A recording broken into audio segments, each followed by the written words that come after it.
पावसाळ्यामध्ये धोकादायक इमारती कोसळून घडलेल्या दुर्घटनांच्या पार्श्वभूमीवर ठाणे महापालिकेकडून शहरातील धोकादायक इमारतींचं सर्वेक्षण केलं असून 9 प्रभागांमध्ये 4,411 धोकादायक इमारतींची नोंद झाली आहे। गेल्या वर्षी शहरात 4,297 धोकादायक इमारती होत्या, त्यामध्ये यंदा 114 वाढ झाली आहे। मोबरा प्रभागात सर्वाधिक 1,343 आणि वागळे प्रभागात 1,098 धोकादायक इमारत असल्याचं समोर आलंय।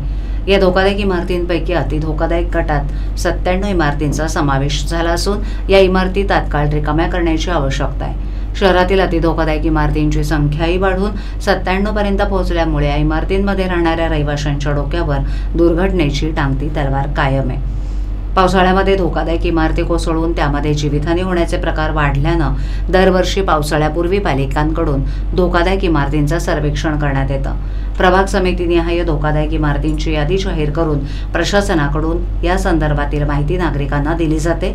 C1 अति धोकादायक इमारत रिकामी करून दुरुस्त करण्यायोग्य, C2A रहिवाशांना इमारतीमध्ये राहून दुरुस्ती करण्यायोग्य, C2B आणि किरकोळ दुरुस्ती करण्यायोग्य, C3 अशा 4 श्रेणींमध्ये या इमारतींची नोंद केली जाते। त्यापैकी C1 अति धोकादायक प्रकारांमध्ये शहरातील 97 इमारती आहेत, त्यामुळे या इमारती तात्काळ रिकाम्या करून रहिवाशांना पर्यायी जागा स्थलांतरित करण्याची गरज निर्माण झाली आहे। परंतु पालिकेकडे नागरिकांना स्थलांतरित करण्यासाठी पर्यायी घरं नसल्यानं इमारती रिकाम्या करण्याची कारवाईमध्ये अडथळा निर्माण होतोय। त्यामुळे अनेक रहिवासी पर्यायी व्यवस्था नसल्यामुळे धोकादायक इमारतीमध्ये जीव मुठीत घेऊन राहत आहेत।